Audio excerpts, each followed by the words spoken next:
지금부터 기후위기 시대 정의로운 전환을 위한 커넥트를 지금부터 연결하겠습니다. 다과를 챙겨서 드시고 계시죠? 네. 자, 그러면 저희 연은 인사를 사단법인 이주민과 함께 정지숙 상임이사님으로부터 듣도록 하겠습니다. 네, 감사합니다. 사회를 보셨던 저분은 최진경 선생님이십니다. 잘 안 떠시는데요. 이 자리가 좀 큰가 봐요. 본인 소개를 맡으셨습니다. 맞죠? 몰라요. 네, 소개받은 저는 정지숙입니다. 네, 이주민과 함께해서 활동가로 있고요. 제가 마스크를 좀 벗겠습니다. 이 자리에 함께 하신 모든 분들 환영하고 감사드립니다. 우선 제가 주최 측을 대표해서 좀 사과부터 드려야 될 것 같아요. 이렇게 늦은 시간에 공부를 하자고 초대를 하다니 제가 좀 반생태적이고 휴식권을 침해하는 짓을 저희가 좀 저지른 것 같아서 좀 여러모로 반성하는 마음이 듭니다. 많은 분들과 함께하고 싶은 욕심에 좀 그랬던 것으로 좀 양해를 해주시고 좋은 강의 잘 들었으면 좋겠습니다. 지난해에 저를 포함해서 이주인권 단체와 생협 6명의 활동가들이 바른 먹거리와 생산 과정의 인권 문제를 함께 생각하는 그런 공부 모임을 꾸렸더랬어요. 그런데 이주 노동자와 인권을 직접 연결하는 일은 쉽지 않았습니다. 우선 도시 사람들이 만나는 먹거리는 노동이 제외된 채 만나는 상품이었고 이주 노동자의 존재는 감추어져 있기 때문이었죠. 또 단체마다 당면 이슈와 목표 그리고 색깔도 좀 달라서 집중을 하기가 좀 힘들었던 측면이 있었습니다. 그런데 먹거리 얘기, 또 농축업 이주 노동자 이야기, 텃밭 가꾸는 이야기, 육아와 교육, 고양이 키우는 얘기까지 경계를 넘나드는 이야기 속에서 다다른 결론은 어쩌면 이런 노동 착취, 인간 착취와 환경 착취의 구조가 참 비슷하게 닮아 있더라 라는 것이었습니다. 그것은 기후위기를 불러온 현대 문명의 구조이겠죠. 지구 자원을 과다하게 소비하는 산업구조, 그리고 삶의 방식, 그리고 그 방식을 유지하기 위해서 필요한 값싼 노동력, 이것이 기후위기와 저희가 말하는 이주 노동자의 인권 문제를 불러온 같은 구조라고 생각합니다. 그 결과 우리가 직면한 기후위기는 사회적 약자들에게 훨씬 큰 재앙이었음을 우리는 코로나19를 통해서 이미 경험을 했습니다. 이렇게 기후위기와 인권의 문제로 주제를 넓히고 나니 사회운동 각 부문에도 기후위기라는 근본적인 토대의 변화, 여기에 이것을 반영한 의제 설정이 필요하다는 생각이 들었습니다. 이것이 컨퍼런스를 열게 된 첫 번째 이유고요. 또 정부는 지난해 9월 탄소중립법 제정했죠. 부산시도 내일 기본조례, 탄소중립조례 의결을 앞두고 있습니다. 기후위기 전환을 위해서 만들어지는 정책, 그리고 정책의 변화에서 차별과 인권 침해가 생기지 않도록 감시하는 것도 우리의 역할이라고 생각합니다. 그러기 위해선 지식이 필요하다고 생각하고요. 이것이 컨퍼런스를 열게 된 두 번째 이유입니다. 마침 오늘 6월 22일은 세계 난민의 날입니다. 여러분 알고 계시죠? 제15차 유엔 기후변화 협약 당사국 총회에서 2050년에 이르면 자연재난으로 최대 한 10억 정도의 난민이 발생할 거라고 했고, 국제 이주기구도 뭐 해수면 상승이라든지 가뭄이라든지 해일 같은 문제로 10% 정도, 세계 인구 10% 정도 되는 기후 난민이 발생할 거라, 이런 예측을 내놓은 바 있습니다. 연안 도시인 부산도 비켜갈 수 없는 부분인 것 같습니다. 앞으로 넉 달간 4번에 걸쳐 진행될 기후인권 컨퍼런스는 인권의 눈으로 바라보는 기후위기, 그리고 기후위기 시대에 재구성되어야 될 인권의 목록들을 살펴보고 이곳에서 우리가 무엇을 할 수 있을지 또는 해야 할지 이런 것들을 같이 고민하고자 합니다. 예, 저는 인사말 마치겠습니다. 감사합니다.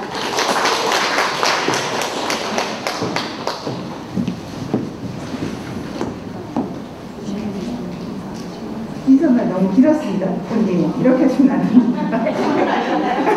넘었습니다. 네, 저희 함께하는 단체 중에 식생활교육 부산 네트워크가 있습니다. 식생활교육 부산 네트워크의 이효정 대표님께서 인사 말씀 해주시겠습니다.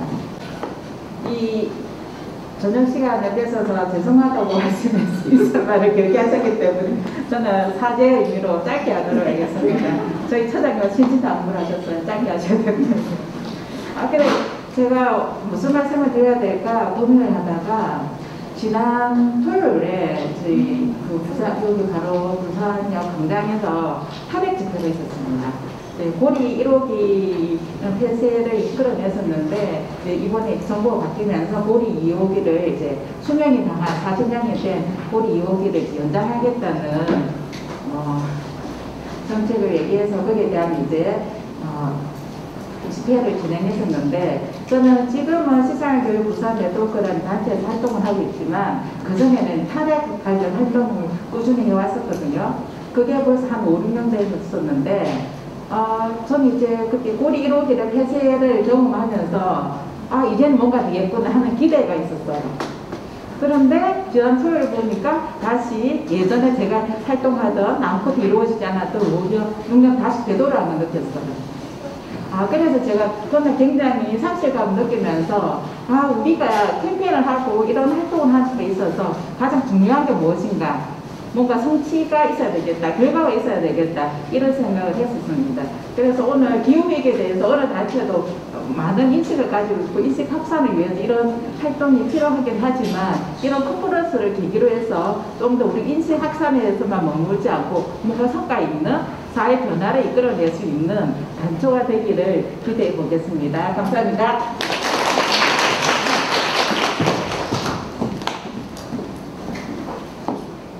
예, 기조 강연에 들어가기 앞서서 지금 수어 통역을 하고 계신데 현장에서 수어 통역 필요하신 분이 계실까요? 네. 그리고 지금 또 카메라가 있습니다. 이것은 지금 현재 라이브로 중계되는 것은 아니고 유튜브로 공유하려고 영상을 담고 있습니다. 많은 분들이 보실 수 있게 나중에 소문 좀 내주시면 좋겠습니다.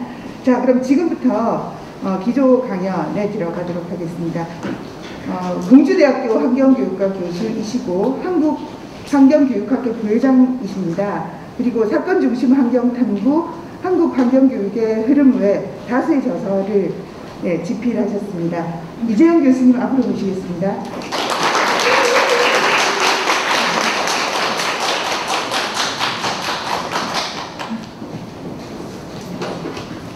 마스크 벗고 해도 되죠? 네. 안녕하세요. 반갑습니다. 이재영입니다.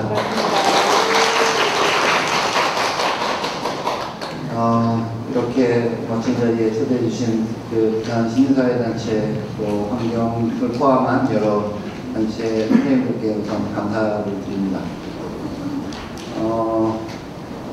무슨 말씀을 드려야 될지 모르겠는데 우선 처음 받았던 인상은 늘 어딘가 행사를 가면 VP라고 IP라고 보통 불리는 Very Important Person들만 이렇게 언급되고 나머지 사람들은 약간 이렇게 익명 속에 남겨져 있기가 쉬운데 이렇게 모든 분들이 호명되는 건 처음 보는 것 같아요.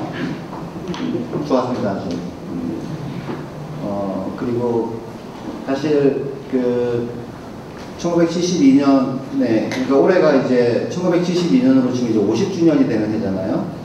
근데 1972년에 세계적으로 큰일이 굉장히 많았어요.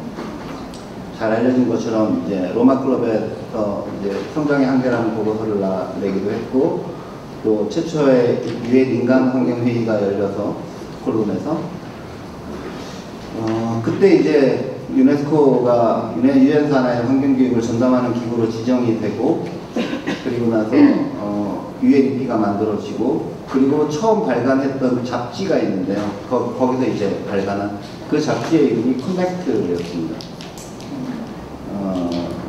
그래서 오늘 보면서 이름이 커넥트이길래 아마 그 50년 전에 인류 최초로 유엔 차원의 환경회의를 하고 그 사람들이 앞으로 이 문제를 풀어가기 위해서 가장 중요한 키워드로 생각했던 게 아마 커넥트였던 것 같고 그런 지향성은 여전히 지금도 유효한 것이 아닌가 그런 생각이 들었습니다. 그래서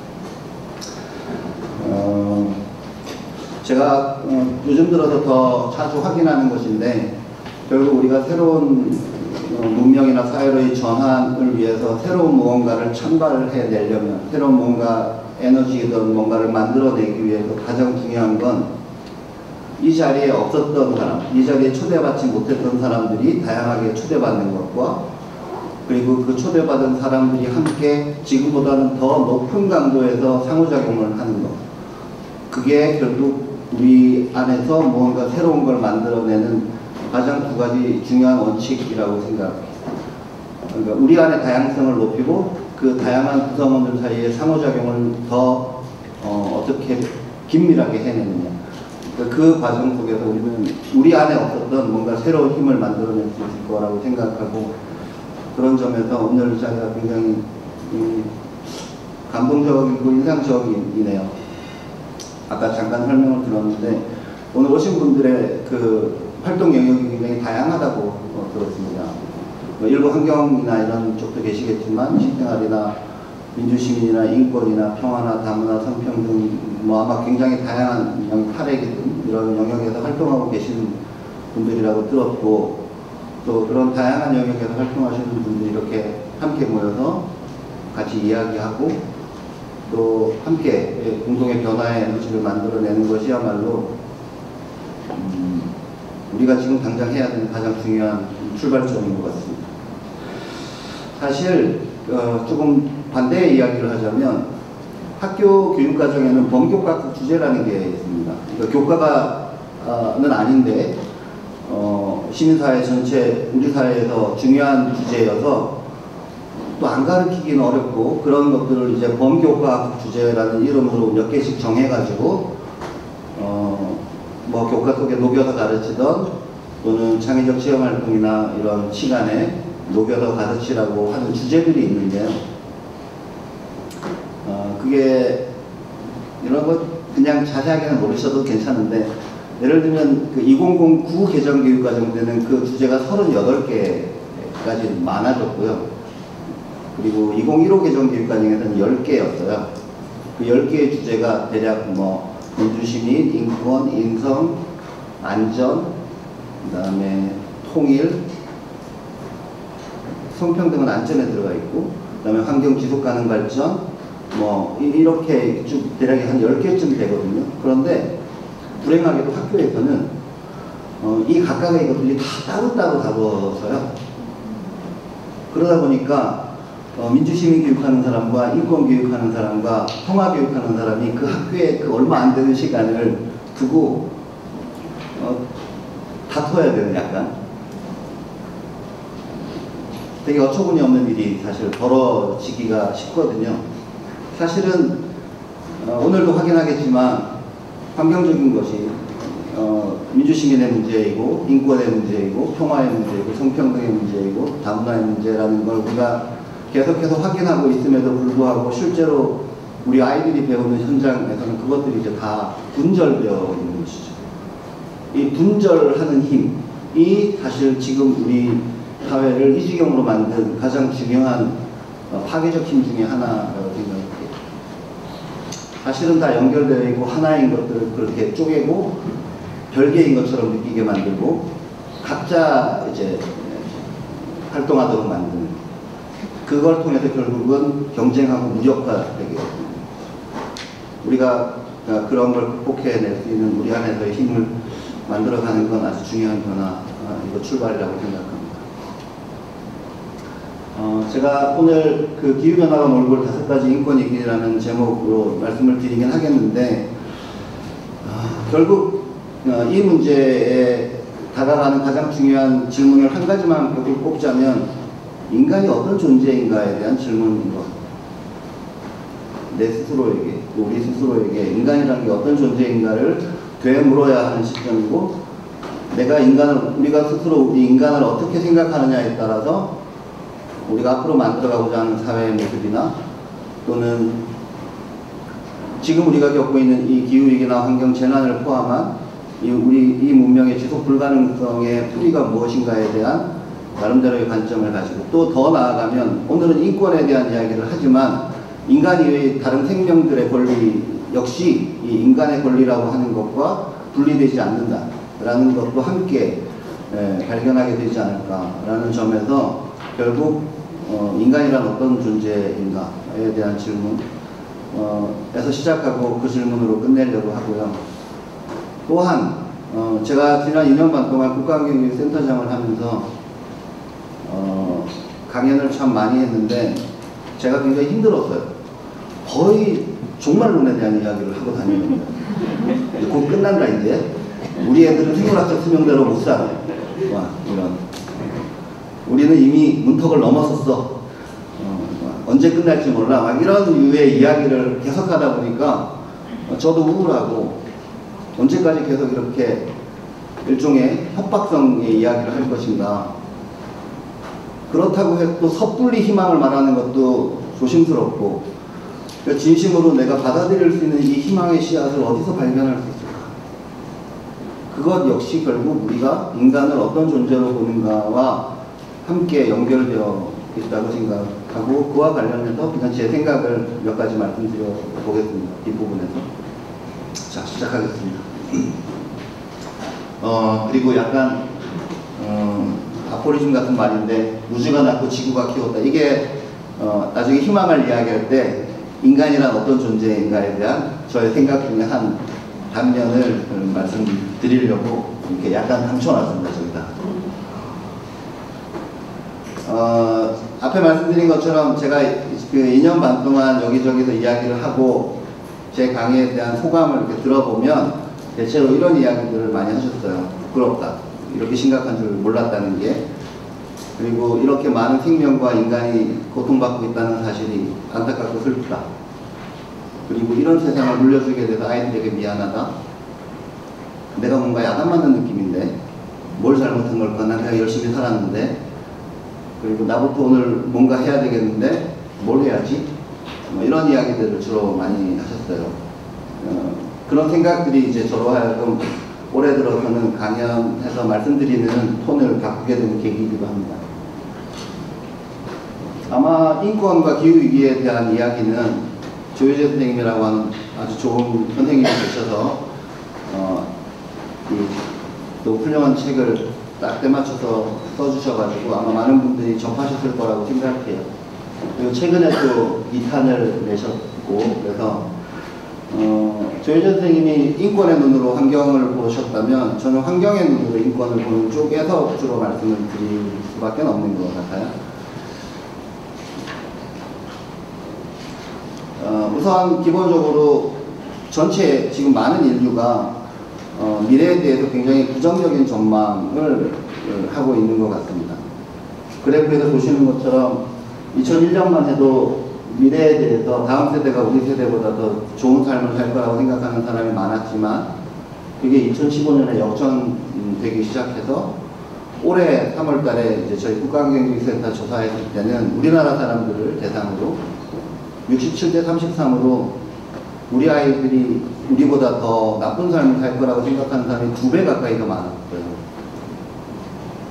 그래서 뭐 우리나라는 아직 그런 게 많이 알려져 있지 않은데 외국에는 결혼하지 않고 아이 낳지 않고 그런 여성 그룹들도 생겨나고 많이 늘어나고 또 죄책감이나 이런 것 때문에 가족이 함께 중심과 상담을 받는 가족도 되게 많다고 해요. 제가 작년 재작년 무렵에 이런 그 기후위기 문제와 인권에 대해서 자료를 찾다가 그 UN 인권위원회의 보고서, 그 중에서도 특히 이제 가난한 사람들의 인권에 관련된 특별 보고서를 보게 됐는데, 저에게는 이 보고서가 사실 굉장히 인상적이었습니다. 두 가지 점에서 인상적이었는데, 하나는 이 보고서의 서문에서 본인들이 반성하는 일종의 고해 같은 이야기를 해요. 우리는 기후위기가 인권과 관련이 있다는 생각을 별로 못했다, 지금까지. 그게 이제 첫 번째 고백이고, 두 번째는 알면 알수록 기후위기야말로 인권의 문제이고, 만약 기후위기가 이대로 계속 가면 1948년 인권선언 이후 이룩해놓은 우리의 성취 모두가 물거품이다 라고 굉장히 절박한 말로 이 위원회 보고서가 쓰여 있었어요.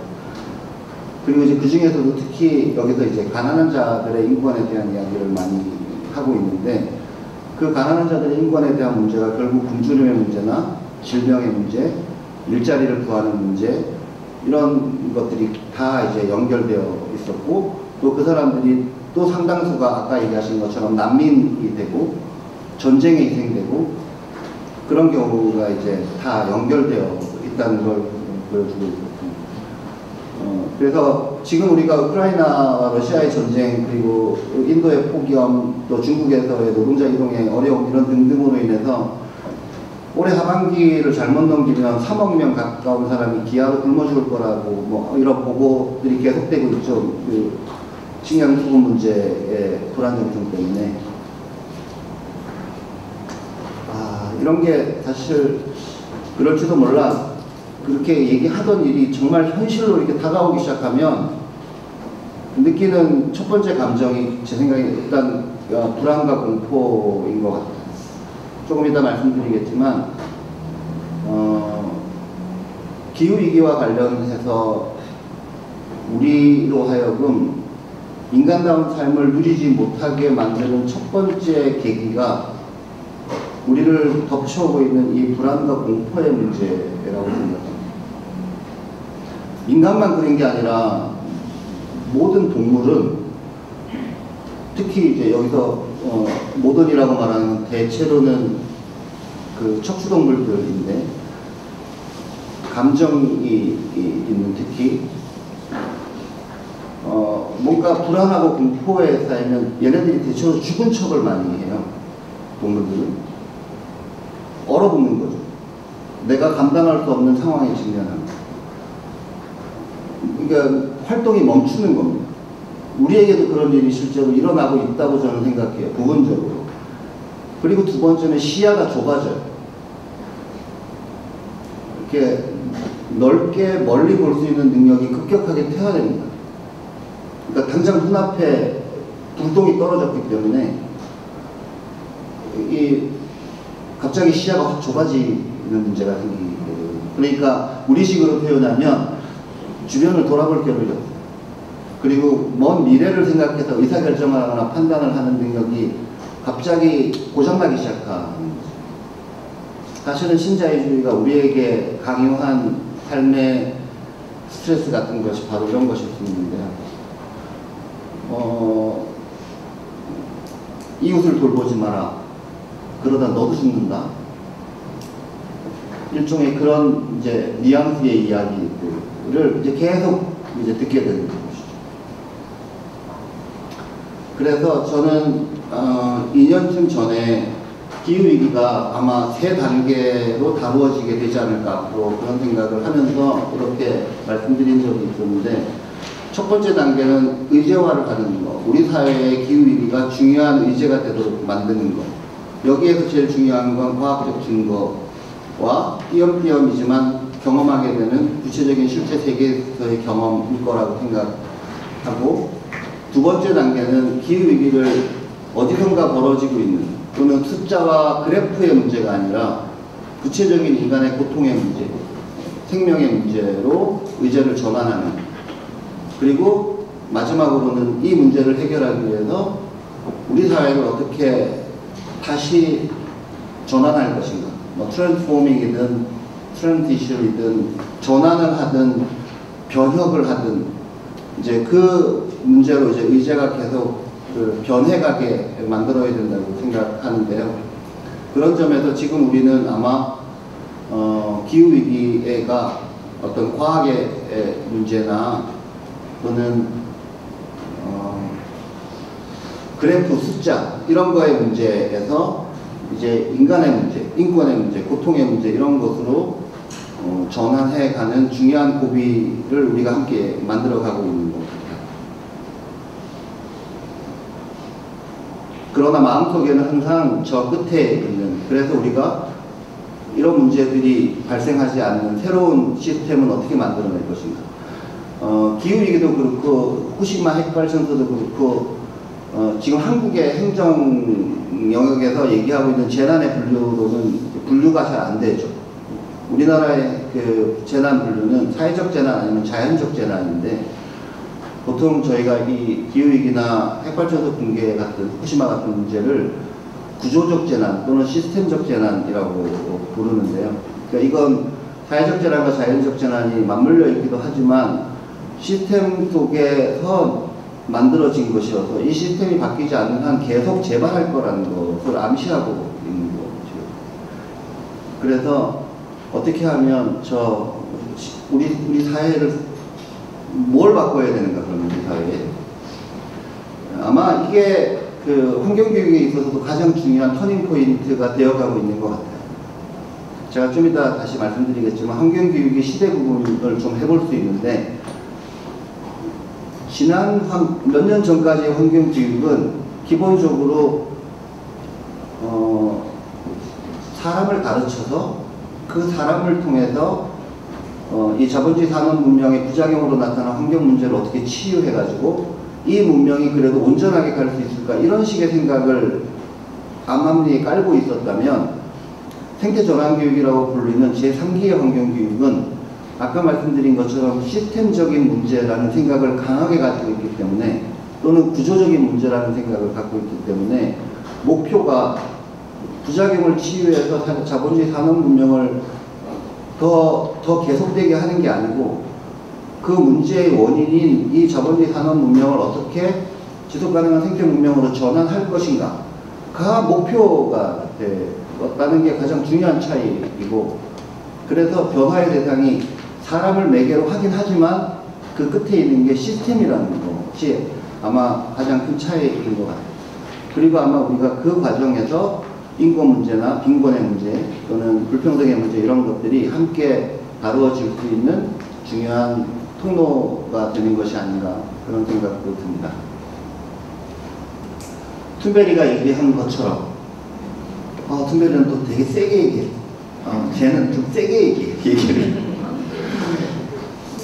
제가 한겨레 컬럼에도 썼는데, 그 유엔에서 연설할 때 How dare you 앞에 자기 아버지 뻘 사람들 다 앉아있는데, 그래서 제가 속으로 그렇게 말을 좀 이쁘게 하지, 하소연하고 막 제발 우리를 살려주세요 막 이렇게 얘기하지, 당신들이 감히 그럴 수 있냐, 이렇게 어떻게 얘기할 수 있냐, 제가 이제 그런 생각을 했었는데, 나중에 시간이 지나고 이제 그 컬럼 쓰면서도 그랬지만, 툰베리는 어린아이로서 어른들에게 호소하거나 부탁한 게 아니고 다음 세대로서 우리 세대에게 명령한 거였다, 그때.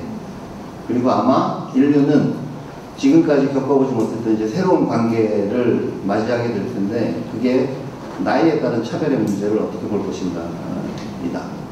그러니까 인류가 지난 200년 동안 성차별 또는 인종차별 또는 장애인에 대한 차별, 이런 것들을 이제 극복해온 역사라고도 볼 수 있는데, 그 과정에서 어쩌면 본격적으로 문제 제기가 별로 되지 않았던 것 중에 하나가 나이에 따른 차별이라고 볼 수 있는데,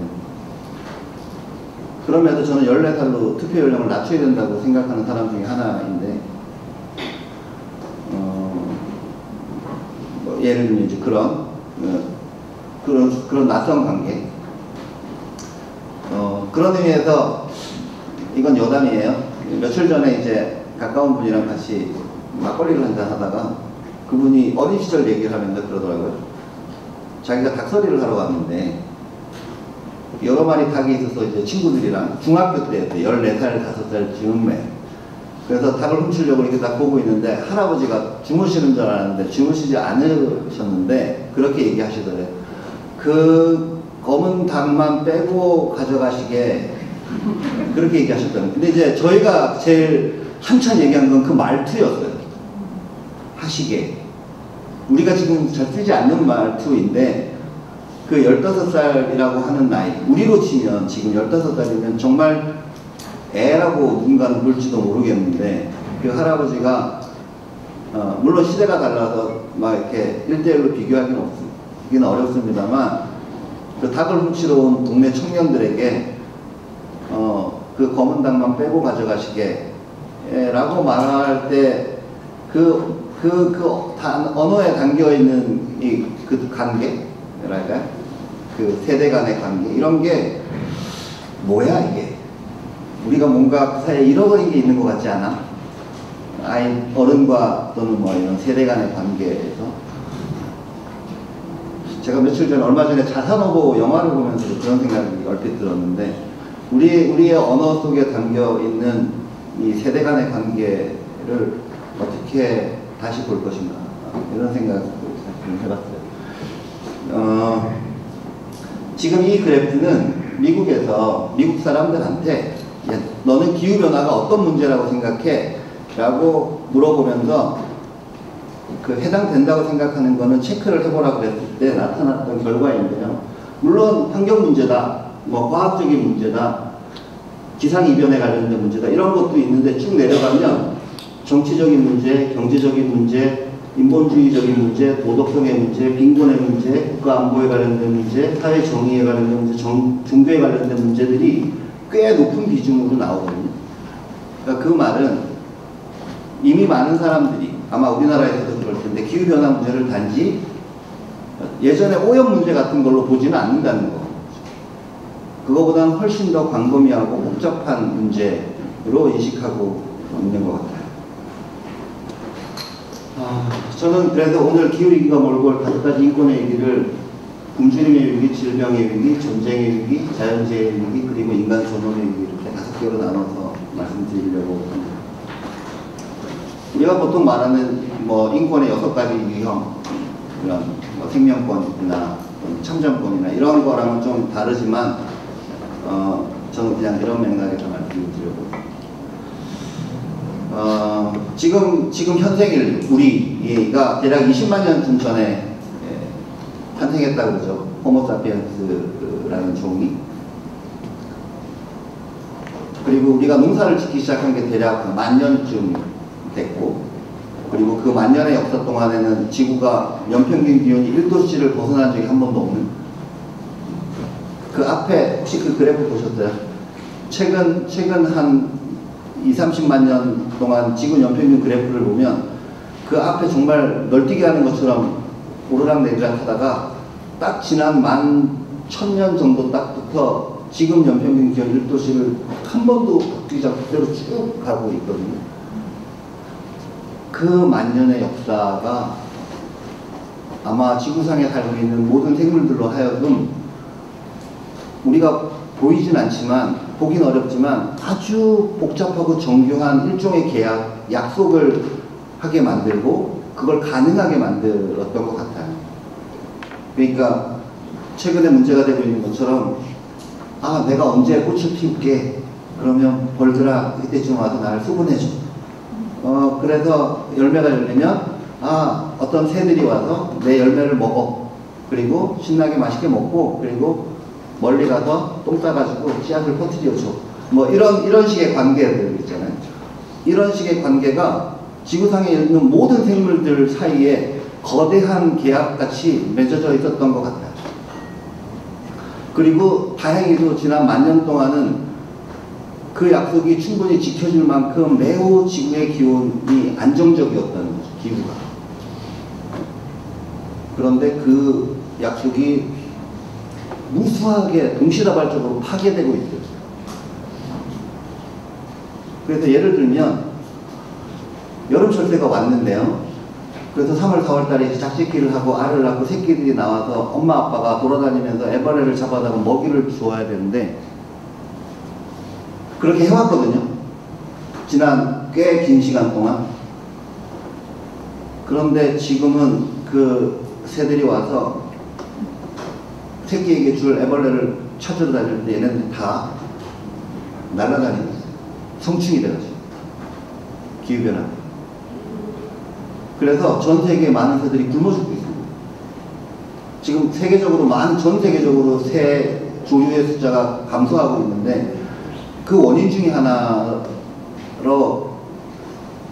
그런 안정적으로 먹이를 확보할 수 없는 거 이런 것도 지적하고 있죠. 새들 나름대로 되게 오랫동안 진화를 해서 발가락의 모양, 날개의 모양, 부리의 모양이 얘가 사는 곳, 얘가 잡아먹는 먹이의 종류를 다 반영하고 있거든요. 그래서 애벌레 잡아먹던 애가 하루아침에 제비처럼 날아다니는 벌레를 잡아올 수는 없어요. 근데 이런 일이 매우 복잡한 망으로 연결되어 있던 생명의 그물이 이제 여기저기서 동시에 끊어지고 있는 거죠. 인간이 무사할 리가 없고. 결국 어쨌든 그래서 이 호모사피엔스라는 종이 우리 인류가 지금까지 예를 들면 약 20만 년 동안 극복하려고 했던 가장 중요하고 근본적인 장벽이 뭐였을까? 사람들을 괴롭혀. 저는 결국은 이 네 가지였을 거라고 생각해요. 굶주림, 질병, 그리고 인간에 의한 인간어가. 그게 전쟁일 수도 있고, 전쟁으로 인해서 노예화가 될 수도 있고, 신분제일 수도 있고, 뭐 여러 가지가 있겠지만, 그리고 자연재해.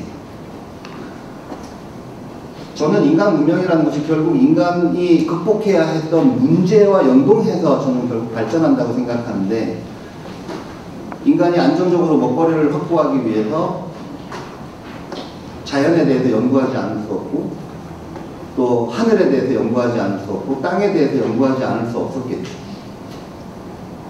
그리고 다른 생물들에 대해서도 그렇고, 그리고 병에 걸렸을 때 인간은 자신의 몸과 마음에 대해서 연구하고 공부하게 됐을 것이고, 또 자연재해를 겪으면서 운명과 신과 죄와 이런 것들에 대해서, 우리가 지금 종교라고 부르는 것들에 대해서 생각했을 것이고, 또 인간에 의한 인간허갑이 다양한 방식으로 이제 벌어질 때 그 과정에서 법과 윤리와 정치와 이런 것들이 이제 만들어졌을 거라고 생각합니다. 그러면 지난 20만 년 동안 또는 최소한 지난 10,000년 동안 인류는 이 문제를 해결하는 데 제법 성공적이었냐? 별로 그런 것 같지 않죠. 우리는 뭘 한 걸까요? 여전히 많은 사람들이 굶주리고, 여전히 전 세계는 질병에 시달리고, 여전히 지구 곳곳에는 전쟁과 분쟁이 계속되고, 자연재해는 더 잦아지고 거칠어지고, 기후위기가 어떤 문제냐라고 만약에 누군가 저한테 묻는다면, 지금까지 인류가 해결하려고 했던 이 네 가지 가장 기본적인 문제들을 앞으로 더 빈번하게, 더 심각하게, 그리고 더 가혹하게 만들 거예요. 기후변화는 여름날 특별히 며칠 덥거나 장마가 좀 길거나 이런 문제를 넘어서 지구라고 하는 생명부양체계가 시스템적으로 붕괴되고 있는 것이기 때문에 그 속에 살고 있는 인류는 아마 지금까지 겪었던 이 모든 문제들을 훨씬 더 가혹한 수준에서 겪게 될 가능성이 매우 높다고 저는 생각합니다.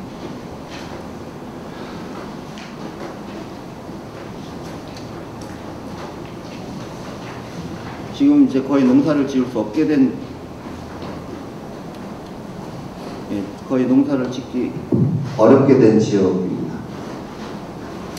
특히 아프리카 북부 지역하고 중동 지역이 특히 심각한데, 결국 가뭄은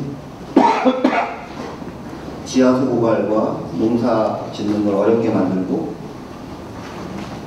많이 들어보셨을 테지만 아프리카 소녀들을 조훈이라는 이름으로 팔려가게 만들고, 데이터가 너무 편차가 크고 그래서 신뢰할 수 없는 부분도 있지만, 대체로 유니세프나 그래도 유엔에 신뢰할 만한 자료들을 보면 지금 전 세계적으로 마이크를 한번 다 꼽으시면 될까요?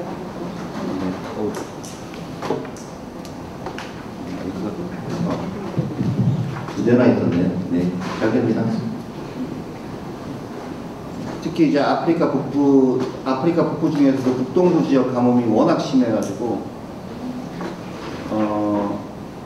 그 가난한 농부의 딸들이 대략 뭐 염소 대여섯 마리 값을 정도를 받고, 조혼이라는 이름으로 팔려갔다 그래야 되겠죠. 근데 그 숫자가 보고된 것만 3천만 명이 넘고 이미, 유니세프가 경고한 바에 따르면 2050년이 되면 이대로 갈 때 저렇게 13살, 14살, 15살인데 대체로 저 아이들이 3억 명까지 늘어날 거라고 이제 경고하고 있죠. 그래서 이 아이들이 막 결혼식 날 도망가거나 갔다가 또 도망가거나, 대체로 또 엄마가 너무 어리니까 아이를 낳다가 엄마가 다치거나 아이가 다치거나 또는 아이가 장애가 있거나 이런 경우도 많아가지고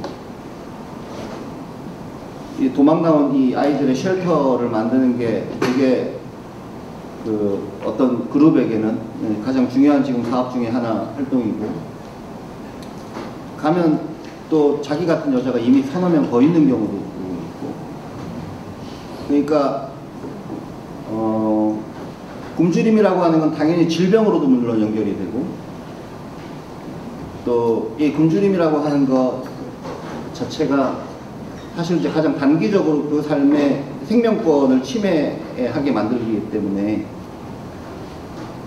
정치적으로도 가장 불안정성을 높이는 요인 중에 하나이죠. 그래서 아마 지금도 아마 전 세계 곳곳에서 괜찮은 것 같아요. 일단 오늘 마이크 3개씩이나 했던 네, 근데 가가지고 주제가 바뀔 때마다 마이크를 좀 바꿔봅니다. 제가 그 BTS 볼 때마다 걔네들은 색깔이 이렇게 다 있더라고요. 멋지다 그래서 이렇게 했는데.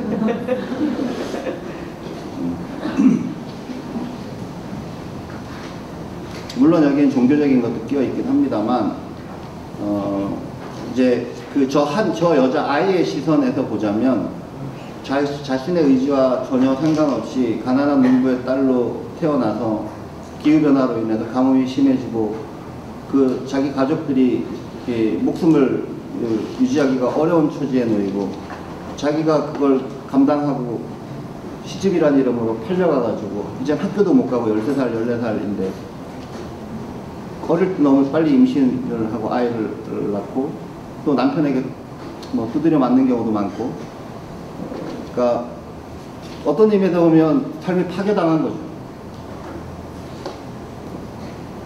그러니까 그런 문제가 우리가 기후변화라고 하는 굉장히 지구적 사건을 말하지만 결국 구체적으로 어딘가에선 한 소녀의 구체적인 삶을 파괴하는 과정으로 이렇게 연결되어 가고 있는 것이죠. 말씀드린 것처럼 지금 전 세계가 밀 관련해서 심각한 위기를 눈앞에 두고 있죠.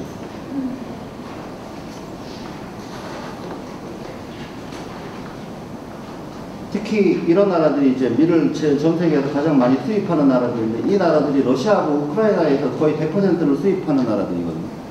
그러니까 이 나라들은 금방 그 기아 상태로 전락할 위험이 사실 있는 나라들이죠.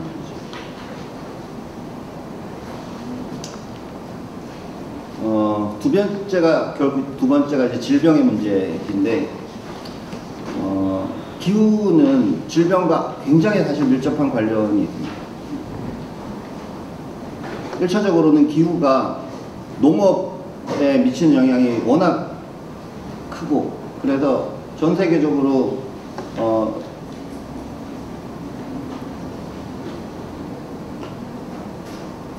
많은 사람들이 전염병으로 죽었을 때 대부분 그 시기가 꽤 기온이 뚝 떨어졌던, 그래서 뭐 유럽으로 치면 감자 농사가 엉망이 되거나 그랬던 시기들과 대부분 겹치죠.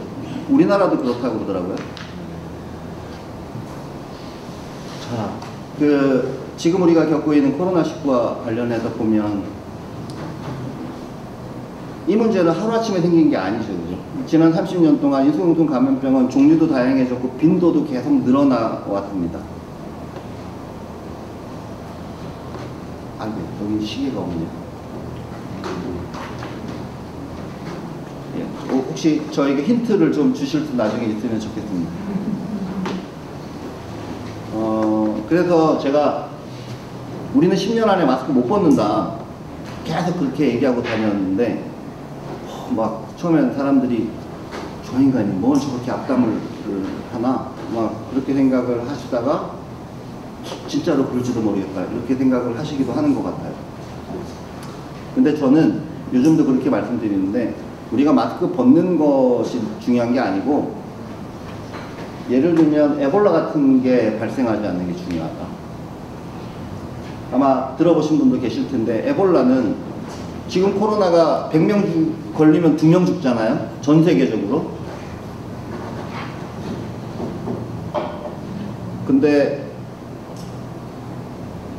우리나라는 1000명 걸리면 2명 정도 죽었죠. 그죠? 그러니까 우리나라는 10분의 1 정도인데 세계 평균의 치명률이. 에볼라는 100명 걸리면 40명이 죽었거든요. 그러니까 만약에 코로나처럼 감염률도 굉장히 높은데 에볼라처럼 치명률도 높은 게 안 나온다는 보장이 없는 거고. 이제 특히 많은 분들이 걱정하고 있는 것처럼 전 세계 박쥐가 1,500종 정도 되는데 얘네들이 주로 열대 지역에 살고 있었는데 박쥐가 계속 북상하고 있거든요. 기후변화 때문에. 그리고 박쥐에게는 이미 그런 바이러스로부터 자기를 보호하기 위해서 DNA 안에 이 바이러스의 활동을 억제하는 힘이 있어요. 그래서 같이 있을 수 있어, 그 바이러스가. 근데 문제는 이제 얘가 박쥐를 떠나서 사람에게 올라오면 이게 골치 아파지는 거죠. 아시는 것처럼 이 에볼라 바이러스는 아프리카 북서부 지역이 바닷가에 어촌 마을들이 쭉 있었는데 이 어촌 마을들의 굶주림이 원인이거든요. 그러니까 요 앞바다가 대서양인데 이 대서양에 그 시스피러시라고 하는 그 다큐멘터리에 나온 것처럼 특히 중국하고 유럽의 대형 선단들이 이 앞바다에 가가지고 싹쓸이를 했단 말이에요. 막 그 그물 안에 비행기가 12대 들어갈 만큼 커다란 저인만 그물을 가지고 앞바다를 싹쓸이를 해가지고 이 사람들이 거의 굶어 죽게 생겼던 거죠. 그래서 먹고 살려고 내륙으로 들어가서 잡아먹은 게 원숭이하고 박쥐였고 거기서 이제 에볼라가 터진 거랍니다. 그러니까 한편으로는 앞에 말씀드린 것처럼 이제 질병, 그러니까 굶주림이 한편으로는 문제인데 그럼 그 굶주림의 원인이 무엇이냐 중에 지금 이 사례 같은 경우에는 생태계 파괴와 남획이 그 굶주림을, 그러니까 이 지역 사람들의 굶주림이죠. 반대로 중국이나 유럽의 식탁을 풍성하게 잠깐이나마 했을지는 모르겠는데, 그리고 이게 이제 질병으로 이어지게 된 거.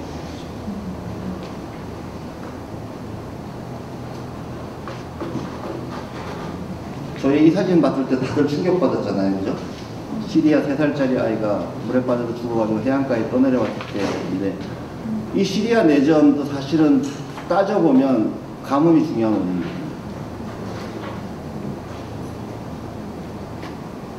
그러니까 지금 말씀드리고 있는 굶주림과 질병과 전쟁과 자연재해가 사실 이들끼리 계속 다 맞물려. 미국만 해도 작년에 전체 미국 사람들 중에 3분의 1이 환경재난선포 지역에 살았다고 하는데요. 우리나라 통계는 아직 잘 모르겠지만 이미 올해만 해도 동해시라든지 동해안 지역의 산불도 그렇고 올 여름이 지금 어떻게 지나갈지 모르겠어요. 만약에 재작년처럼 긴 장마와 불의 하동 지역은 뭐 다 잠겼잖아요, 그때. 그런 재난이 발생하지 않을런지 걱정이죠. 그런데 우리가 재난자본주의라고 부르는 이 와중에도 떼돈을 버시는 분들이 있는데 그 미국에서 이 세금 관련된 활동을 하는 시민단체 보고에 따르면 미국에서 그 코로나가 한창이었던 17개월 동안에 미국 전체로 보면 제가 숫자를 지금 다 외우지는 못하겠는데 죽은 사람만 70만 명쯤 되고 일자리를 잃어버린 사람만 1,700만 명이 됐다 그래요. 그 17개월 동안. 그런데 그 사이에 돈을 제일 많이 번 사람들 10명이 벌어들인 돈이 1,500조 원이라는 거예요. 그러니까 1인당 100조씩을 번 거예요. 그 17개월 동안.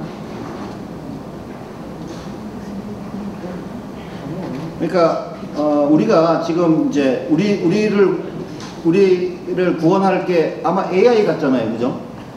뉴스만 보면 뭔가 이 플랫폼 그들이 근데 대부분 다 플랫폼 기업들이거든요. 그러니까 우리가 하는 그 과학기술의 발달과 AI가 이제 지배하는 세상이 결국 어떤 그림이 될 것인가에 대해서 불확실하긴 하지만 이렇게 될 가능성이 사실 훨씬 많은 거죠. 우리가 코로나 때문에 이제 배달의 민족이라는 걸 정말 절실하게 느꼈잖아요. 근데 그 과정에서 정말 누가 닭을 기르시는 분, 닭을 튀기시는 분, 닭을 배달하셨던 분, 누가 행복해졌어요? 그 주문 앱을 운영하는 그 플랫폼 기업만 행복해졌는지도 모르겠어요. 앞에 말씀하셨던 것처럼 해수면 상승으로 인해서 어떤 사람들은 18번이나 이사를 하고 매년 1000만 명의 환경 난민들이 발생하고, 이 환경 난민이 결국 뭘로 이어지겠습니까? 당연히 분쟁으로 가겠죠. 우리가 제주도에 예멘 난민들 왔을 때 어떻게 됐어요? 뭐 우리가 되기도 하겠지만 또 누군가가 오면 받아야 돼요? 받지 말아야 돼요? 뭐 이런 거 가지고 또 다툼이 있겠죠.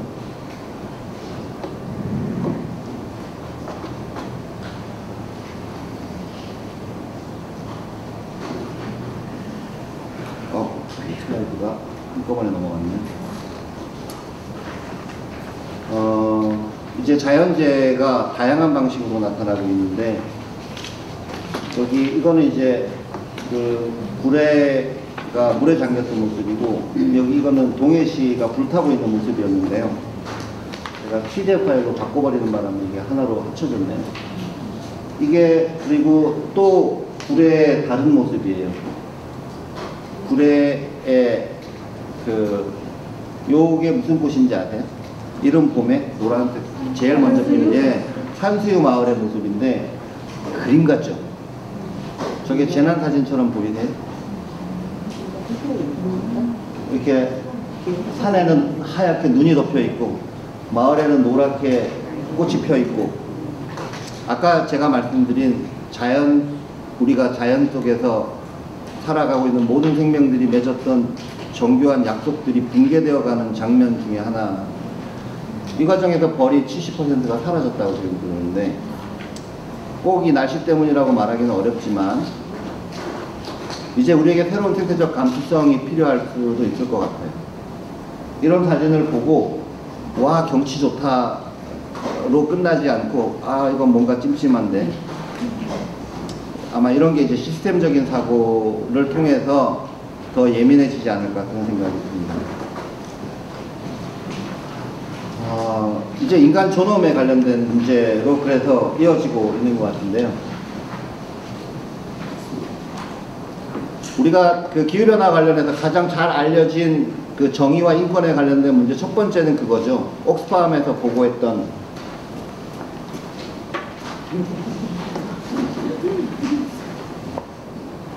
제가 몇 시쯤 끝내면 좋을까요? 시간으로 8시 예? 8시 30분이요. 아직 시간 드려야 돼요. 옥스팜에서 중요한 보고서를 하나 냈죠. 거기에서 지금 전 세계에 배출된 온실가스, 특히 이제 산업혁명 이후에 배출된 온실가스를 100이라고 했을 때 그 중에 50%는 상위 10%, 또 다른 말로 하면 100대 기업이 70%의 책임이 있고 하위 50%가 배출한 건 다 합쳐봐야 10%밖에 안 된다. 온실가스 중에. 그런데 앞에 보여드렸던 그런 재난이 발생하면 가장 가난하고 온실가스 배출에 대해서 책임이 제일 적은 사람들부터 희생당한다는 거. 그러니까 가장 책임이 많은 사람들은 가장 무사하고 가장 책임이 적은 사람들부터 희생당하는 거. 이게 이제 우리가 한마디로 되게 환경 부정이라고 부르는 문제.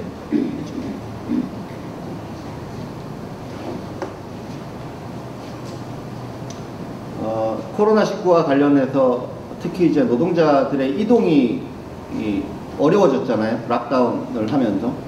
그러면서 한편으로는 식량을 다 익었는데 수확을 못 해가지고 이게 또 식량 문제로 이어지기도 하고, 그렇게 하지 못한 노동자들은 또 돈을 벌지 못해가지고 문제가 돼요.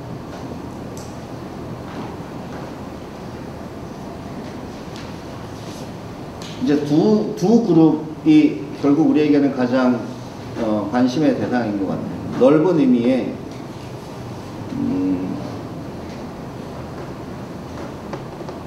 취약계층이라고도 부르고 약자라고도 부르고 소수그룹이라고도 부르고 다양한 이름으로 불리지만 어쨌든 자기 방어 능력이 상대적으로 약한 그룹들, 그 연세가 많으신 분들일 수도 있고 다문화일 수도 있고 장애가 있으실 수도 있는데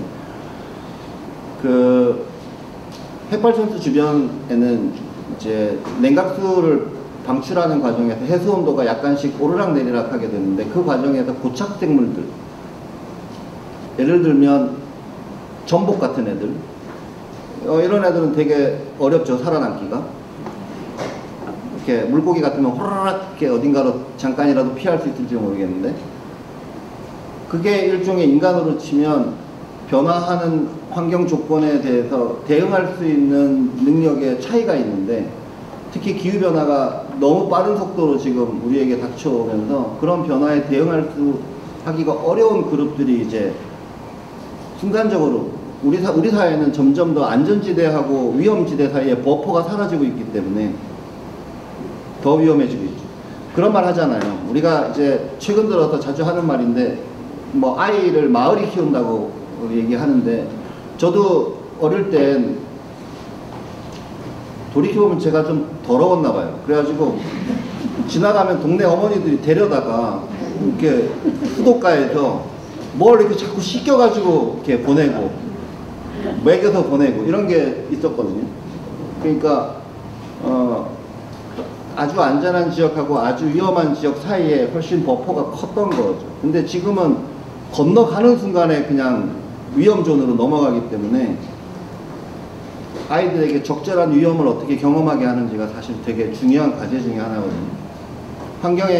환경교육에서 자연의 가치 중에 부정적 가치라는 게 있는데, 그건 애들이 자연 체험을 하면서 무릎도 까져보고 가시도 찔리고 어디에도 빠지고 막 이런 경험들이 사실은 그 아이가 자기를 보호할 수 있는 능력을 키워주는 되게 중요한 경험이라는 거.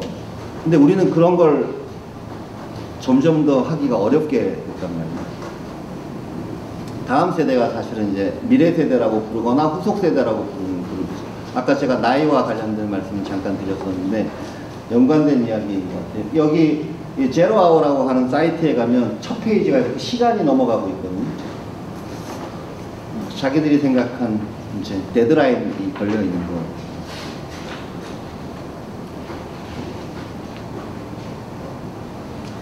이게 2030년이었어요. 무턱대고 정한 건 아니고 이제 특히 2018년에 1.5도시 특별보고서가 굉장히 어쨌든 상징적이고 중요한 의미를 가지고 있기 때문에, 그리고 청소년 세대들이 이제 우리 사회에서도 점점 더 그런 것 같은데, 제가 국가교육센터장을 하면서 제일 잘했다고 생각하기도 하고 시간이 지날수록 더 그 가치를 발견하게 되는 것 중에 하나가 청소년위원회를 꾸렸던 거였던 것 같아요. 지금은 청년위원회가 또 따로 만들어지긴 했는데, 그런데 이제 어떤 일이 있었냐면 청소년위원회를 꾸려가지고 저희는 청소년위원회에게 별도의 예산을 편성하고 그냥 그 예산에 대해서 어떤 사업을 할 것인지에 대한 정권을 위원회에게 주는데요. 그 위원회에서 어떤 토크쇼를 기획을 했어요, 청소년들이. 그래서 청소년 그 토크쇼 전체를 다 기획하고 사람도 섭외를 다 하고 그랬는데, 그 행사를 하는 과정에 어느 그 공무원분이, 과장급 공무원분이 오셔가지고 토론할 때도 그렇고 나중에 평가할 때도 그렇고 일관된 말투가 이런 거였어요. 아우 기특해라. 아유 이 중학교 고등학교 아이들이 이런 걸 한단 말이야. 그런데 이제 그러면서 토론하고 말하는 과정에서의 계속적인 뉘앙스는 너희가 뭘 몰라서 그러는데 사실은 그런 게 아니야. 세상은 그런 게 아니야. 그러나 하는 걸 보니 기특하긴 하다. 계속 이제 그런 뉘앙스로 발표하고 토론을 하신 거예요. 그래서 제가 끝나고 개인적으로 따로 오늘 실수하신 것 같다고 이제 그런 이야기를 한참 나눴는데, 그분은 금방 공감하지는 않으셨어요. 아마 우리 사회에서도 아마 그런 경험들이 의사결정 과정에 있어서의 참여가 사실 이제 가장 높은 수준의 참여라고 한다면, 다 결정되어 있는 거에 대해서 아이들이 이제 동원당하지 않는 것은 학생 인권과 관련해서도 그렇고 달라지지 않을까, 그런 생각이 듭니다.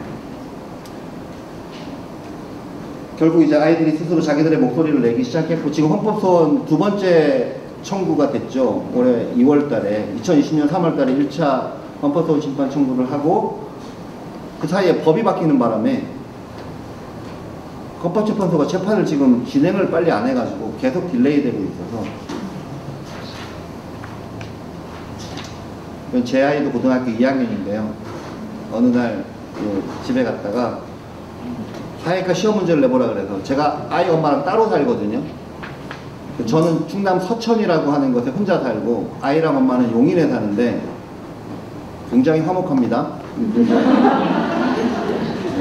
아내가 덕을 많이 쌓아서 그렇다고들 그러는데 그렇게 따로 살아요. 근데 이제 주말에 갔더니 다음 주에 시험인데 사회과 시험 문제 내보라 그래서 보니까 거기 헌법소원 심판 청구에 대한 내용이 나오는 거예요.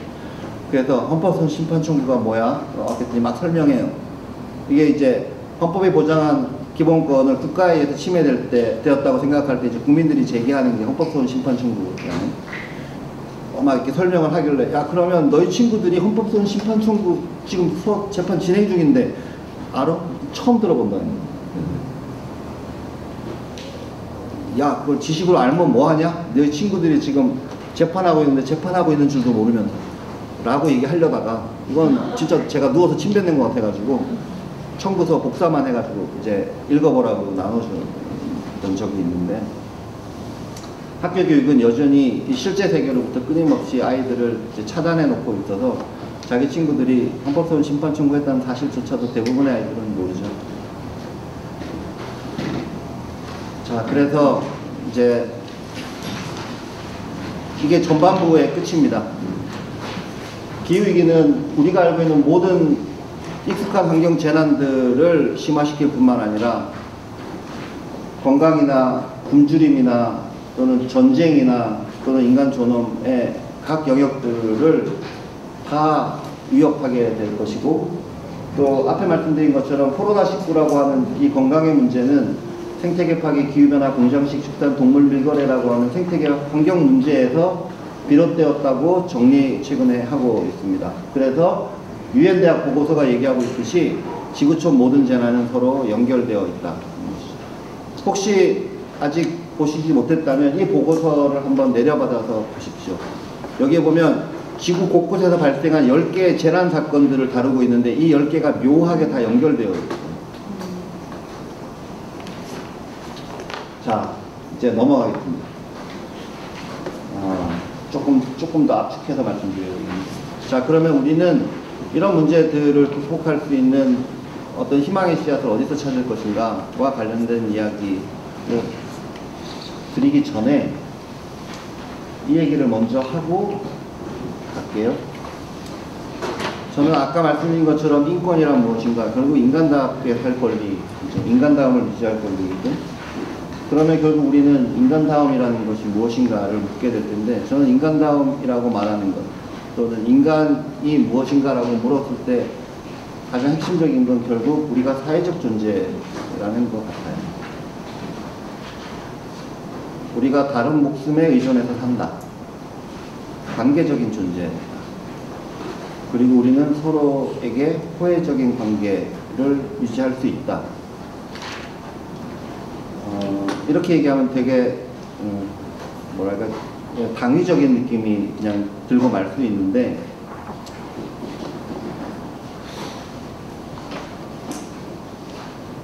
이건 제 아주 개인적인 경험을 바탕으로 해서 말씀드리거든요. 저는 미국에서 공부를 했는데요. 2000년 1월 3일 날 저희 부친께서 돌아가셨어요. 심장마비로 갑자기. 그래가지고 비행기를 타고 이제 급하게 들어왔는데, 그 다음 날이 이제 발이 나는 날이어가지고 입관을 그 전날 이제 하는데, 이제 저도 가자마자 이제 그래가지고 보니까 이제 약간 회색하고 푸른색하고 이렇게 중간 좀 되시더라고, 얼굴이. 이렇게 얼굴 이렇게 만져보고 얼굴 볼을 대보니까 되게 차가워요. 근데 저희 그때 할아버지 할머니도 살아계셨고 그래가지고 제가 가족 중에서 아버지가 처음 돌아가신 거였어요. 그래서 되게 뭔지 잘 모르겠어. 그래서 눈물도 안 나고, 그래서 장례식이 끝날 때까지도 한 번도 안 울었어. 그냥 그렇게 해서 끝났어요. 장례식이 끝나고 이제 미국으로 돌아가서 논문을 다 쓰고 5월 달에 이제 학위가 다 끝나고 어느 날 5월 달이에요. 딱 요맘때쯤인 것 같아요. 5월 좀 하순이거나 6월 초거나. 반딧불이가 이렇게 집 앞에 많았어요. 제가 살고 있던 미국 집에. 그래가지고 이렇게 반딧불이가 하나 이렇게 지나가서 제가 손으로 이렇게 탁 쳤어요. 그랬더니 반딧불이는 맞으면 불이 켜진 채로 이렇게 기절해 있어요. 그래서 이렇게 떨어져 있는 불이 켜진 채로 떨어져 있는 반딧불을 이렇게 보면서, 아휴, 너는 그 잠깐 반짝거리려고 그렇게 오랫동안 살아온 거야? 제가 혼자서 그런 얘기를 하다가 갑자기 아버지 생각이 팍 났어요. 그러면서 이제 안 계시구나. 한국에 돌아가도 못 뵙는구나. 아버지께서 참 술을 좋아하셨는데 제가 술을 한 번도 제대로 대접한 적이 없거든요. 이제는 내가 하고 싶어도 이건 할 수가 없구나. 그게 처음으로 딱 실감이 됐어요. 그 반딧불이 때문에. 그때부터 눈물이 쏟아지기 시작해가지고 그 집 앞에 있는 벤치에 앉아서 2시간 동안 울었어요. 상실감이라는 게 이런 거라는 걸 그때 처음 느꼈어요. 부모님을 잃은 상실감이라는 게 이런 거구나. 그래서 이제 그 다음부터는 친구 부모님이 돌아가시거나 이렇게 하면 제가 좀 진심으로 그 친구에게 뭘 얘기할 수 있을 것 같더라고요. 그러다가 제가 미국에서 이제 박사를 하고 포닥을 하느라고 조금 더 머물렀는데 그때 신시내티 동물원을 갔는데 신시내티 동물원에 가면 뭘 보실 수 있냐면 마사라고 하는 저 비둘기가 전시되어 있어요. 박제돼서. 이 마사라고 하는 비둘기가 누구냐면 패신저 피전이라고 부르는데 전령 비둘기라고 우리가 여행 비둘기라고 하는 이 비둘기가 미국의 북부 지역에 너무 많아가지고 그냥 막 하늘에다가 대고 쏴도 맞아서 죽는다고 그랬을 정도였어요. 근데 얘가 고기도 맛있나 봐. 그래갖고 멸종됐어요. 지금 멸종됐는데 그 멸종되기 얼마 전에 그래도 몇 마리 남은 걸 살려보려고 동물원에서 그러다가 결국 이 비둘기의 마지막 개체가 죽는 걸 인간이 목격한 첫 번째 종이에요. 마사가. 그 비둘기의 마지막 개체. 그러니까 어떤 종이 멸종했는데 그 종의 마지막 개체 모르죠. 또 어딘가에 살아있는 몇 마리가 더 있었을지 모르지만 그래도 인간에 의해서 확인된 마지막 개체예요. 쟤를 이렇게 딱 보고 있는데 이제 인류는 이 비둘기는 못 보는구나. 살아있는 건. 죽은 건 볼 수 있지만 이렇게 박제로 된 거. 저도 아버지를 사진으로는 만나지만 살아계신 상태로는 이제 못 만나지. 그러면서 또 눈물이 나는 거예요. 그러니까 제가 개인적으로 저와 아버지와의 관계로 생각했던 게 이제 인류가 이 마사라고 하는 특별한 종의 한 개체와 그렇다는 생각이 들면서 그래 이제 너도 이렇구나 우리가. 그리고 나서 한국에 돌아와가지고 제가 환경교육 센터 이런 거 만드는 일을 몇 번 했는데 그때 이제 스위스에 가면 베른 자연사박물관이라고 있어요. 그 자연사박물관에 가면 지하의 수장고가 굉장히 큰데 보통 자연사박물관은 수장고에 가지고 있는 거에 5% 정도밖에 전시를 안 하거든요. 밖에. 그래서 연구가 끝나면 연구 끝난 것만큼만 전시하고 되게 그런데 제가 그때 어떻게 하다가 운이 좋아가지고 지인이 소개를 해주셔서 지하 수장고를 들어가서 보니까 거기에 멸종위기종 섹션이 있었어요. 그러니까 그 방은 이 방 한 2배쯤 됐는데 거기에 있는 애들은 다 멸종된 애들만 모아놓은 거예요. 근데 특히 새가 많았어요. 어떤 서랍을 제가 딱 이렇게 열어서 보여주는데 보니까 새들이 그렇게 이쁠 수가 없어요. 컬러, 색깔이, 깃털이랑. 걔네들은 그 유럽의 기부인들이 깃털 가지고 경쟁을 하는 바람에 멋있는 깃털 꼽는 게 이제 그 사람의 그 수준을 보여주는 거여가지고 다 죽었어요. 멸종됐어, 그 새들이. 그래가지고 처음에 너무 신기한 거예요. 와, 남들은 못 보는 수장고에 들어왔지. 멸종됐다는 종을 보다가 갑자기 내가 지금 어디 들어와 있는 거지? 거대한 영안실에 들어와 있는데 그 영안실에 누워있는 애들이 다 멸종된 애들인 거예요. 그때 갑자기 소름이 확 끼치면서, 근데 지금 우리가 하루에 150종이 그렇게 된다는 거잖아요. 15분마다 한 종씩. 그러니까 그 방 자체가 갑자기 푸르스름하게 느껴지면서, 그리고 나서 재작년 2019년 겨울에 호주에서 산불이 나고, 쟤는 새끼 캥거루인데 도망가다 철조망에 걸린 채로 타 죽어가지고 이제 보도가 많이, 저 캥거루를 딱 보는데 그 앞에 저 반딧불이부터 마사오랑 그 자연사 박물관에서 봤던 멸종된 동물들이랑 이런 게 다 겹치면서, 이제 인류가 기후위기, 호주 산불은 기후변화가 되게 중요하게 역할을 했거든요. 기후변화로 인해서 인도양하고 태평양의 해수온도 차이가 급격하게 커지면서 호주 동부 지역의 가뭄이 극심해졌고, 거기에서 불이 다 난 거거든요. 우리가 이제 기후변화라고 하는 걸 통해서 전 지구적인 멸종을 지금 이제 우리가 부추기고 있는 거예요. 10억 마리가 죽었다 그러죠, 호주 산불 때. 그리고 나서 이제 마지막으로 작년 어느 날 넷플릭스에 산호초를 찾아서라고 하는 다큐멘터리가 있어요. 그 산호초를 찾아서를 보면 그 중간 부분에 저랬던 산호가 저렇게 변해가요. 몇 개월 사이에. 6개월, 8개월, 10개월 사이에. 근데 이게 특정한 지역에서 그런 게 아니라 전 세계적으로 지금 그래요, 바닷가에. 저 다큐멘터리를 사람들 한 1000명 정도 모여있는 데서 틀어주는데, 사람들도 다 울고 저도 울고 보다가, 그 산호는 살아있는 것 같지도 않잖아요, 어떨 때는. 그죠? 저게 돌인지 생명체인지 꽃인지도 잘 모르겠다는 생각이 들 정도인데, 근데 이거 마치,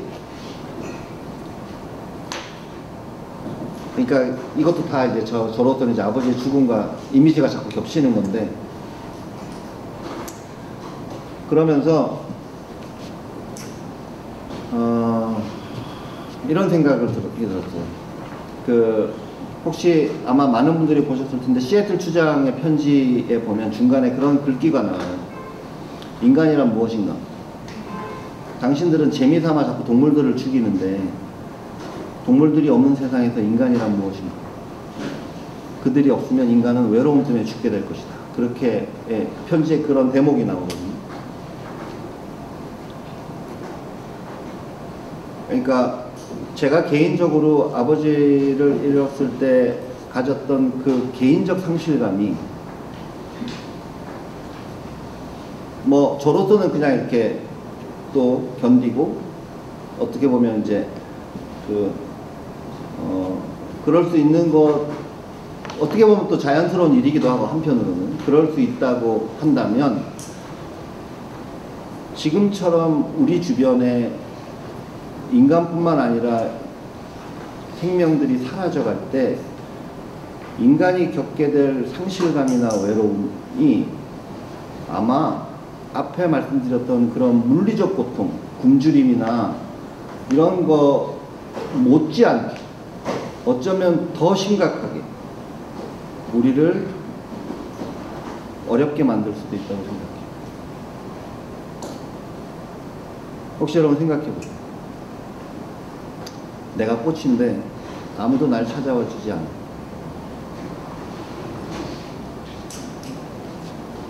내가 나무인데, 인간은 아까 제가 사회적 존재라고 말씀드릴 때, 이 사회적 존재라는 건 우리는 관계가 끊어지면 죽는 존재라는 거예요. 그런데 우리가, 그건 인간과 인간 사이의 관계만이 아니라, 인간은 종적으로 봤을 때 인간이라는 종은 인간 외의 다른 종들과 같이 있을 때 행복하고 삶이 좋아지는 종이에요. 모든 종이 아마 그렇다고 말할 수도 있을 텐데, 바이오필리아라고 말하는 이론에서도 얘기하고 있는 것처럼 인간은 다양하게 많은 생물들이 우리 옆에 있는 걸 좋아해요, 인간은. 여러분 혹시 다양한 꽃들이 만발한 정원에 가서 짜증나는 사람 있어요? 그런 사람은 없어. 그러니까 우리는 아마 새소리가 들리지 않고, 제가 다니는 학교에, 공주대학교 저희 건물 앞에 바로 앞에 등나무가 있는데, 올해 등나무에는 꽃도 별 볼 일 없었고 벌도 별 볼 일 없었고 지금 열매도 별 볼 일 없고, 뭐 정말 그게 기후변화 때문이라고 말할 수는 없지만 정말 우리 주변에서 그렇게 우리와 연결되어 있던 그런 생명들이 하나씩 끊어져 갈 때, 아까 말씀드린 것처럼 인간은 굶주리는 것 이상으로 더 큰 상처를 받게 될 거라고 생각합니다. 그러니까 인간다움을 잃어버린다고 말할 때 그 인간다움의 어쩌면 가장 핵심은 우리가 관계적 존재예요. 근데 우리가 그 관계성을 계속 끊어내고 외톨이가 되어가고 그 관계를 상실해가는 순간 우리는 인간다움을 잃어버리게 될 거라는 거예요. 우리가 인류 전체 차원에서 지금 그런 일을 겪고 있고 그게 더 심화되고 있고 돌이키기가 어려워지고 있다는 게 문제죠. 이건 돌이킬 수가 없어요.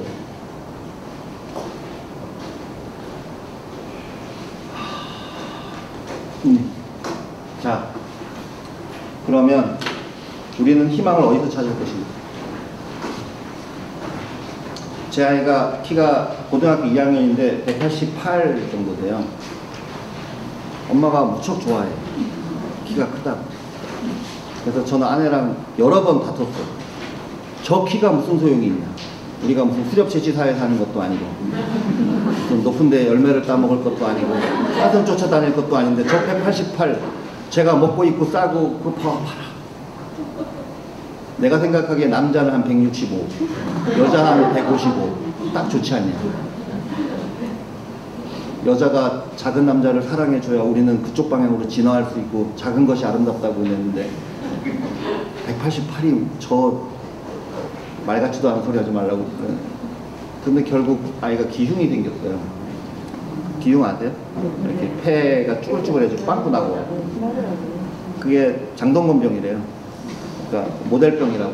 키가 갑자기 빨리 자라가지고 폐가 아마 따라서 못 커가지고 그렇대요. 의사 말. 그 되게 아프다네요. 그 수술을 2번이나 했어요. 재발해가지고. 근데 그 수술 늦게 아프대요. 그래서 누워있는 아들한테 카톡으로 길게 편지를 썼어요. 뭐 코로나 때문에 들어가지도 못하고 뭐 별로 할 게 없더라고요. 그래서 아들아 그 수술 되게 아프다며. 근데 아빠가 할 말이 있어. 138억 년 전에 빅뱅이 있었어. 그리고 그 뒤에 갑자기 이제 어디서 어느 시점에선가 물질이라는 게 생기고, 그리고 그것들이 결합되고 상호작용을 막 하면서 어느 순간 45억 년쯤 전에 태양과 지구가라는 별들이 생겼어.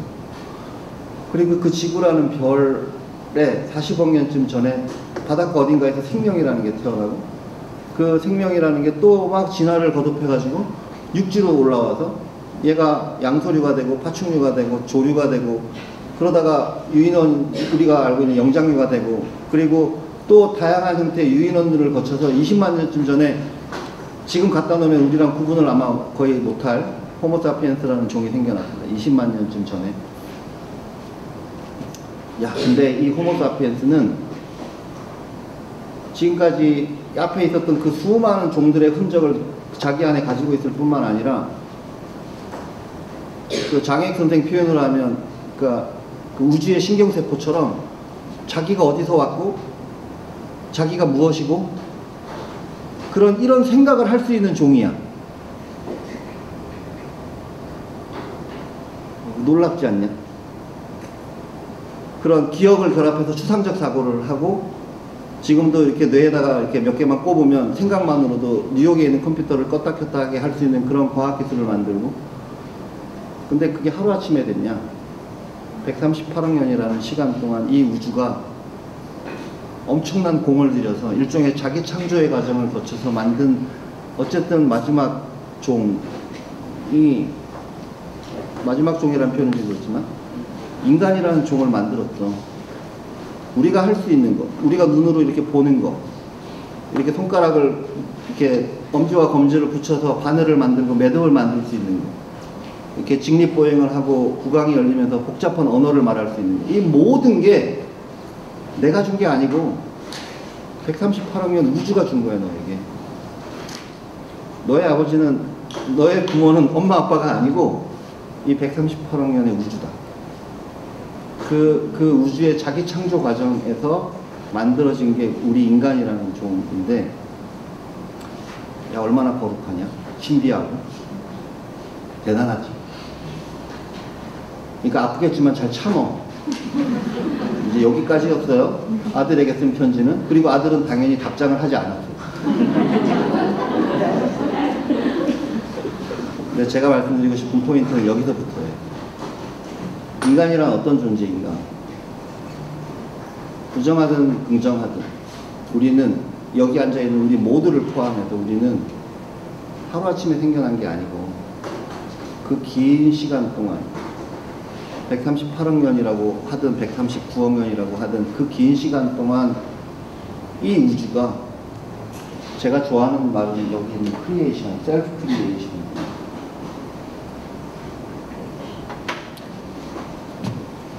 이 우주가 자기 스스로를 끊임없이 창조해 가는 과정에 무수한 다른 생명체들도 만들고 그랬는데, 그 중에 어느 대목에선가 지금 우리라고 하는 인간이 태어난 거죠. 그리고 결과적으로 보면 그 과정에 있었던 모든 것들이 일종의 우리가 창조 과정으로 치면 그 중간에 있는 존재들이 들으면 좀 섭섭하겠지만 일종의 습작처럼 정말 무수히 많은 과정들을 거쳐서 인간이라는 존재가 만들어졌거든요. 제가 그런 생각을 하면서 사람들에 대해서 뭐랄까 이렇게 보면 그냥 모든 사람이 신기한 거예요. 아, 저 사람 한 사람. 그런데 불행하게도 인간이 갖게 된 이 놀라운 사유 능력을 최소한 지난 특히 500년, 특히 더 좁히면 300년 동안 인간이 불행하게도 자기 이익을 어떻게 극대화할 것인가에 이 능력을 써먹었단 말이에요. 거의 올인해가지고. 그 과정에서 같은 종의 다른 인간도 착취하고 비인간 생명들도 착취하고 그리고 지구까지도 착취해 가면서 결국 나를 이롭게 하겠다는 생각에 사로잡혀가지고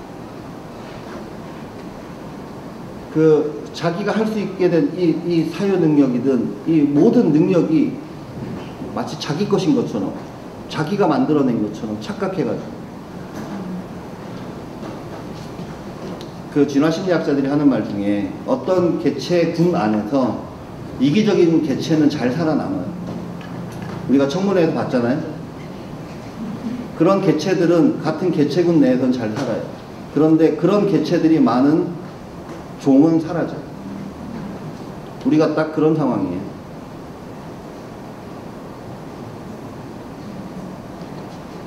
그래서 우리는 그러면 우리를 자기 창조할 수 있는 능력이 있냐? 여러분 어떻게 생각하세요? 막스 피노자 이런 사람들을 끌어들이지 않더라도 저는 우주가 일종의 자기, 이때 이 우주를 신이라고 저는 부르셔도 된다고 생각하는데, 이 우주가 일종의 자기 창조 과정 속에서 무수히 많은 생명과 존재들을 만들어낸 것처럼 그 일부로서 인간은 자기 스스로를 새로운 존재로 거듭나게 만들 수 있다고 생각해요. 경로가 저는 세 가지가 있다고 생각하는데, 하나는 진화의 경로이고, 근데 이건 시간이 너무 오래 걸리고 불확실해서 우리가 지금 선택하기가 어렵고, 두 번째는 AI와 같은 기술을 통해서 설계하고 심는 건데 저는 이거는 믿을 수가 없고, 남은 한 가지 방법은 학습밖에 없고, 우리가 우리 스스로 함께 학습을 통해서 우리 스스로를 재창조할 수 있는가? 저는 있다고 생각해요. 그리고 다행히도 뇌는 생각보다 잘 바뀝니다. 뇌의 가소성이라고 흔히 부르는, 뇌는 일종의 네트워크이고 신경망이기 때문에 우리가 어떤 방향으로 의지를 가지고 몰입하고 그쪽으로 힘을 쏟으면 우리의 뇌는 새롭게 재구조화돼요. 그리고 기억이 재편되고 우리는 새로운 사람으로 바뀔 수준이 있다고 생각해요. 그럴 수 있을까요? 저는 만약 우리가 그럴 수 있으면 지난 몇백 년 동안 마약에 취한 것처럼 어떻게 보면 자기 이익을 극대화하는 쪽으로 써먹었던 이 우주가 준 거대한 거룩한 선물을 이제 그쪽이 아니고 이웃과 자연과 더불어 지구 안에서 지구 생태 시민으로서 지속 가능하고 좋은 삶을 살기 위해서 어떻게 우리 자신과 우리 사회를 바꿀 수 있을까라는 쪽으로 우리의 생각의 방향을 바꿀 수 있으면 그래도 우리에게 희망이 있다고 생각합니다. 시간이 많지는 않지만.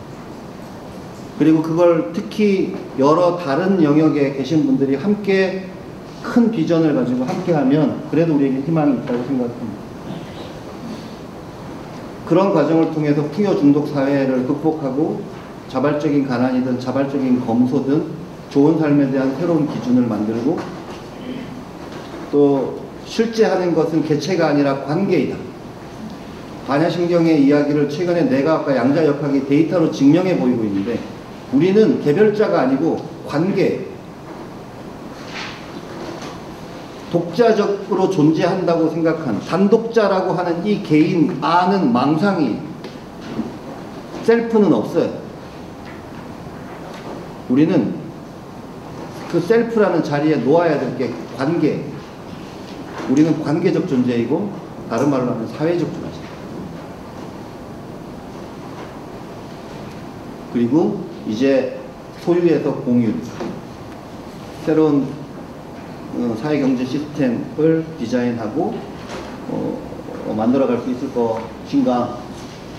그러면서 우리 삶을 디자인할 때 내가 개인적으로 누릴 수 있는 풍요의 한계, 윗선이죠. 지구 시민으로서. 그 다음에 우리 공동체의 어떤 사람도 그 밑으로는 내려가지 않게. 돈이 없어서 병원을 못 가거나 돈이 없어서 학교를 못 가거나 돈이 없어서 힘들고 지친데 쉴 곳이 없는 일은 생기지 않게 하는, 그래서 불안하지 않게 만드는, 불안한 개인들이 모이면 사회는 불안하게 되어 있다고. 아까 말씀드린 것처럼 불안한 개인들은 멀리 내다볼 수도 없고 주변을 돌아볼 겨를도 없기 때문에, 그리고 이렇게 윗선과 아랫선, 우리가 개인적으로 누릴 수 있는 풍요의 한계와 우리 공동체 어떤 사람도 그 밑으로는 내려가지 않도록 보장해야 될 그 선을 정할 때 토대가 되는 건 지구가 그걸 감당할 수 있는가에 대한 판단을 토대로 해야 된다고 생각하고, 이 세 가지 한계를 설정하는 능력, 이게 우리 인류에게 새롭게 요구되는 비판적 사고의 핵심이라고 생각합니다. 그런 의미에서 유네스코가 작년 11월 달에 함께 그려보는 우리의 미래라고 해서 교육을 위한 새로운 사회계약 보고서를 냈는데요. 거기에서 얘기하고 있는 것처럼 우리는 불평등과 환경위기라고 하는 지속 불가능성의 문제, 그리고 과학기술과 디지털 혁명이라고 하는 불확실성의 문제를 마주하고 있긴 한데, 이 과정에서 교육이 그동안은 단기적 특권과 안락함을 더 강조해 왔다면 이제 교육을 개인의 성공과 출세, 국가 경쟁력, 경제개발의 도구로 교육을 사용하지 말라. 교육은 저런 목적을 위한 도구가 아니라 앞에 얘기했던 이런 문제들을 우리가 인류가 함께 풀어가야 되는데 우리가 함께 보살피고 관리하고 돌봐야 될 공동체이다. 커먼 교육은. 교육을 사유화하거나 교육을 이런 도구로 사용하지 말라는 거죠. 이번 청문회에서 적나라하게 드러났듯이 지금 교육은 이런 목적을 위한 도구죠. 많은 경우.